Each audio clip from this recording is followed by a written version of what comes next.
IRNFR Live at Western States. For those of you who are watching online, we apologize for the technical difficulties. We're working with a little bit of limited bandwidth here, doing the best that we can. This is our third interview of our Wednesday morning live show. We're with Australia's Lucy Bartholomew. Hi. How are you doing? I'm good. I'm very kind of just waiting for the day to happen now. Yeah, so you, I mean, I should be saying like welcome to California, but you should actually be saying that to me because you've been here for a proper couple weeks now. I've been here for 3 weeks now, based in Auburn, and just kind of running the course and getting to know the history of what, you know, Western States is, and just, I feel like just really immersing myself in everything that Western States is. Mm. So you've seen most of the course at this point, right? Is there anything that has sort of surprised you, or what are your thoughts in terms of like versus your expectations before you arrived, or are there particular points you're excited to run or particularly dreading come race day? Yeah, I ran the Memorial Day training weekend, and so I covered a lot of the course then, and it was fine over 3 days, and then at the end of the weekend I was kind of like putting that all together and then adding on another 30 miles. It's like, oh, that's a lot. So I think I see the biggest challenge is the distance for me. You know, I haven't raced 100 miles before, and I think like the trail is beautiful, but yeah, I think it's going to be a very big challenge. I think everything. Cool. Well, just like to back up a little bit, because your accent betrays that you are actually from Australia. You are not American. I know you've done some interviews with IRNFR before, but maybe just like introduce yourself, because you have a really unique story in how you came into the sport, and maybe take us from there to how you ended up here. Yeah, so I started running with my dad, and we ran our first 100 kilometers together when I was 15. And then from there, it's just kind of been a steady progression of finishing high school and going traveling on my gap year and finding races to do. And I have just kind of going with the flow. I have no idea what I'm doing. I'm just kind of rolling with it. And yeah, probably in the last year I've kind of thought, oh, maybe I'll give this a real crack and see what can happen. So yeah, you are 22 years old. Yes. About 22 in a month. But you have a lot of experience with trail and ultra running. You've been running ultra since you were 15. This is you're giving 100 miles your first shot though. What's made you, I mean, 100 miles is something that a lot of ultra runners are like eager to try and be like, what does that feel like? What's made you wait till you're 22? It's a old age at 22. I guess I wanted to do 100K. When I started running, I wanted to run a road marathon, and you had to be 18 to do that. So I couldn't do that. And then when I got allowed to run this 100 kilometer at 15, which was just unheard of in Australia. I did that, and then I wanted to run 100 miles, and in Australia it's 18 to do that, and then I wanted to do UTMB, I think it's 21 to do that. And so I was kind of like knocked back. Like I would have gone and jumped straight into it, and I think that like the world told me to stop and just wait. And then even at the end of last year, after racing 5 100 kilometer events, I was like, I think next year I'll do, this year I'll do shorter races. And then I got into Western States through Ultra Trail World Tour, and it was kind of like, okay, scratch that. I'm doing 100 miles and doing one of the biggest 100 miles. Well, speaking of the World Tour, I mean, you've had a ton of success in the last, 12, 18 months. You won and set a course record at your home race at Ultra Trail Australia, same at Ultra Trail Cape Town at the end of 2017. Like you said, this is your first 100, but you have been like really successful, and I think a lot of people look at you this weekend as like a legitimate threat to win the race. Do you feel like confident based on this recent performances, or are you like fearful of the distance? I'm fearful of the distance. Yeah. It's natural. Yeah. But I've got a lot of people telling me, don't look at, it's not Western States 100 mile. It's Western States, and it's a run, and it's all I can do is train the way I trained, which is done, and just approach it like any other race.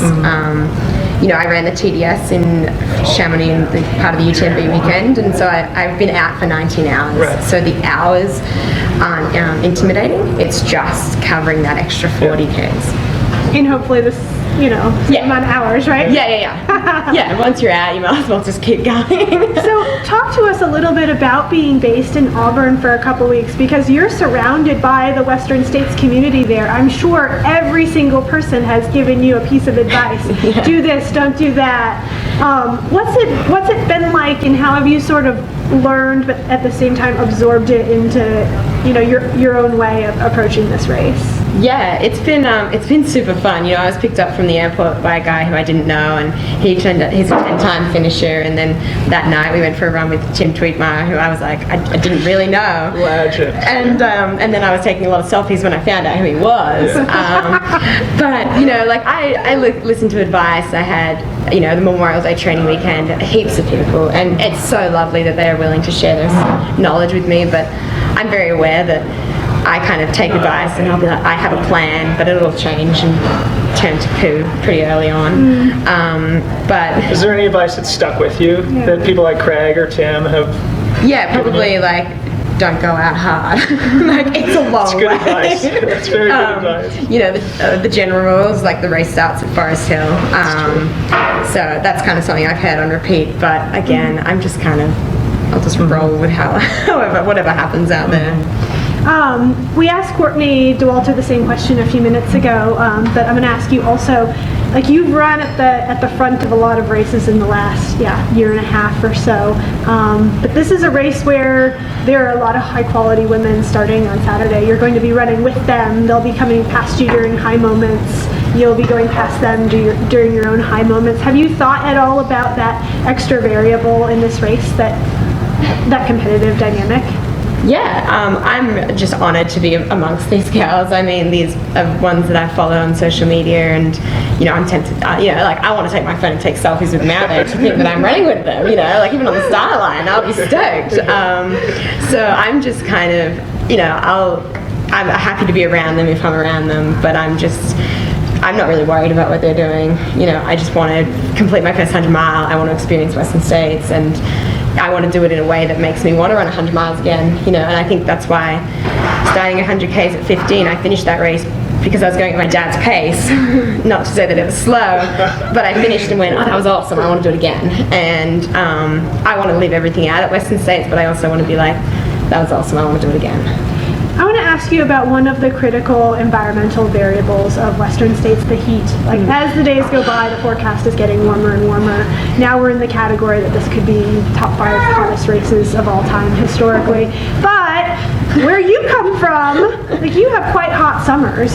Yeah, I'm not worried about the heat. Okay. I kind of feel like it's something you can stress about, but it's not going to change anything. All you can do is get your crew to have ice and wear appropriate clothing, and I'm someone who's just like, okay, if it's hot, I'll deal with that as it comes. And there's a lot of talk about it, and I just don't want to waste energy on that. Yeah. Did you do any training for it specifically? Did you get out in the middle of the day, or? Yeah, that was probably one of the first things, was that the people in Auburn ran at 1 in the afternoon, and it ruins my breakfast and lunch and dinner routine.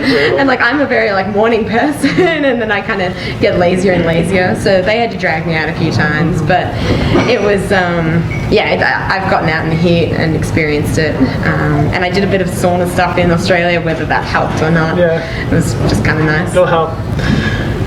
Last question for you. I mean, I just have to ask, what's the deal with watermelon in you? Wow. So it's really funny. I like to eat watermelon in a race, but most people do. It was just that when I won Ultra Trail Cape Town, I was on TV in Australia, and my caption line, who I was watermelon lover. Lucy's known for her infectious smile and amounts of watermelon. And I was like, I ran 100 Ks. That doesn't even get written on there. So it just kind of stemmed from there. And then I just rolled with it. Like everything, I was just like, huh.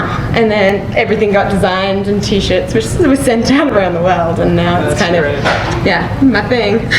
Well, cool. Well, you are a fan favorite, and I think a lot of people will be following you this weekend, and I think you add a really interesting dynamic to the race this year. I do want to mention that you're not the youngest person in the field. One of our friends here in the audience is 20 and is going to be running the Hell race. yeah. So, Super cool. Youngest female then, right? youngest female, probably. I'll take that.